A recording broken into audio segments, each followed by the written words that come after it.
இல்லை, நீங்கள் தங்கம் வைர நகை அந்த வியாபார சங்க தலைவராக இருக்கிறதுனால கேட்குறாங்க உங்கள்கிட்ட.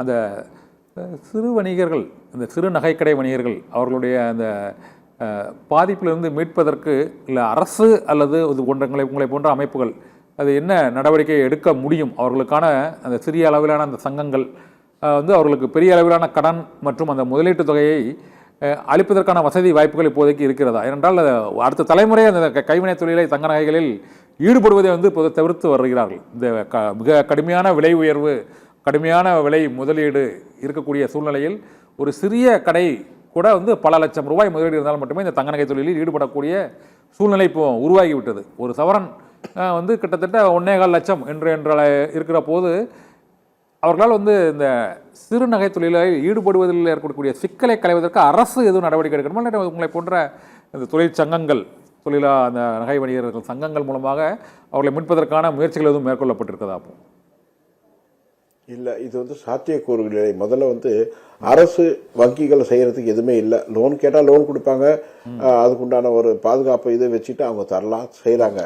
ஆனால் இப்பொழுதெல்லாம் ஒரு நிறுவனம் நடந்தாலும் பல கோடி ரூபாய்கள் முதலீடு செய்ய வேண்டிய சூழ்நிலை உள்ளது. ஒரு கிலோவே பார்த்தீங்கன்னா 1.25 கோடி ரூபா இருக்கு. ஸோ அவங்க ஒரு 10 கிலோ வச்சாங்கன்னா 16-17 கோடி ரூபா அவங்க முதலீடு தேவைப்படுது. அப்புறம் நிறுவனங்கள் நடத்துவதற்கு வாடகை மற்றும் எல்லாத்தையும் பார்த்தீங்கன்னா அவங்க கட்டுப்படி ஆகவே ஆகாது. அதனால தொழில் போட்டி, அதாவது ஏற்கனவே இந்த தொழிலில் இருக்கவங்க தான் இதில் இருக்கமே தவிர இன்னும் புதுசாக வந்துட்டு ஒரு நிறுவனங்கள் திடீர்னு ஒரு கடை ஆரம்பிக்க முடியும்னா அது பெரிய ஒரு கேள்விக்குரியதாக இருக்கும். அதனால அரசு வந்து ஒன்றும் செய்ய முடியாது. அதே மாதிரி ஒரு அசோசியேஷனா, ஒரு இதோடைய மொத்த அசோசியேஷனா சேர்ந்து கூட ஒன்றும் செய்ய முடியாது. ஏன்னா இதோடைய தேவையெல்லாம் கோடியில் உள்ளது, லட்சத்தில் இல்லை.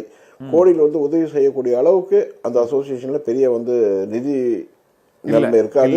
ரெண்டாவது வங்கிகள் வந்து பெரிய அளவில் ஆதரவு கொடுக்கல. அரசு கூட இது வந்துட்டு ஒரு லக்ஸரியா கூட தான் பாக்குறாங்க.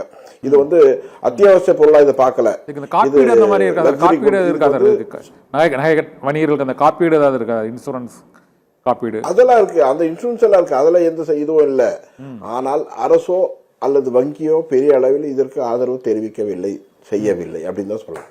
ஓகே சார், நிறைவா ஒரு கேள்வி. இப்போது 1.25 லட்சம் ஆகியுள்ள இந்த தங்கத்தின் விலையானது இதற்கு முன்பு உங்கள்கிட்ட 1 லட்சத்தை தாண்டுமா என்று பல முறை கேள்வி எழுப்பி இருக்கிறோம். இந்த 1.25 லட்சத்தை தாண்டி இன்னும் இந்த ஆண்டு இறுதிக்குள், 2020ஆம் ஆண்டு இறுதிக்குள் ஒரு சவரன் தங்கத்தின் விலை எந்த அளவுக்கு உயரும் அல்லது எந்த அளவுக்கு குறையும் சார்? குறைவதற்கு வாய்ப்பு இல்லைன்னு சொல்லிட்டீங்க. இனிமே இருக்கிறதுக்கு வாய்ப்புகள் இல்லை. உயரும் சொன்னால் 1.5 லட்சத்தை தாண்டி கண்டிப்பாக இருக்கும், அதில் எந்த சந்தேகமும் இல்லை. நான் 1.5 லட்சம் சொல்வதே ஒரு ஒரு எப்படி சொல்லலாம், யாரையும் வந்துட்டு ஒரு பயமுறுத்தும் விதமாக பெரிய நம்பரை சொல்லக்கூடாதுக்காக சொல்கிறேன். ஆனால் அதையும் தாண்டி தான் செல்லும், அதில் எந்த சந்தேகம் இல்லை.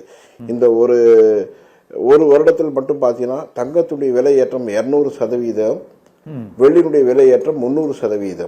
இந்த அளவுக்கு வந்து ரெண்டுமே விலை ஏறி இருக்கு. இதை கணித்து பார்க்கும்பொழுது இந்த 1.5 லட்சம் ரூபாய் ஒரு சவரங்கிறதெல்லாம் ஒன்றுமே இல்லை. அதையும் தாண்டி பெரிய அளவில் போவோம். ஆனால் நிச்சயமாக தொடர்ந்து விலை ஏறிக்கொண்டுதான் வரும். எல்லாருக்கும் சொல்ற ஒரே விஷயம், தங்கத்தின் மீது முதலீடு செய்வதாக இருந்தாலும் வெள்ளியின் மீது முதலீடு செய்வதாக இருந்தாலும் நீண்ட கால முதலீடாக மட்டுமே நீங்கள் பாருங்கள். குறுகிய கால முதலீடுகளாக அதில் முதலீடு இருந்தால் நீங்கள் முதலீடே செய்ய வேண்டாம். நீண்ட கால முதலீடு என்பது மினிமம் குறைந்தபட்சம் 1 வருடம் அதற்கு மேல் இருந்தால் மட்டும்தான் முதலீடு செய்யணும், இல்லை செய்யக்கூடாது. அப்பொழுதுதான் நம்ம எவ்வளவு முதலீடு செய்தோம், எவ்வளவு ரிட்டர்ன் வருதுன்னு பார்க்க முடியும். ஒரு இன்வெஸ்ட்மெண்ட் பண்ணிட்டு ஒரு 6 மாசத்துலயே 4 மாசத்துலயே மறுபடியும் ரிட்டர்ன் வரும், நிறைய லாபம் வரும்னா கண்டிப்பா எதிர்பார்க்காதீங்க. அப்பனா முதலீடு செய்யாதீங்க. Okay sir.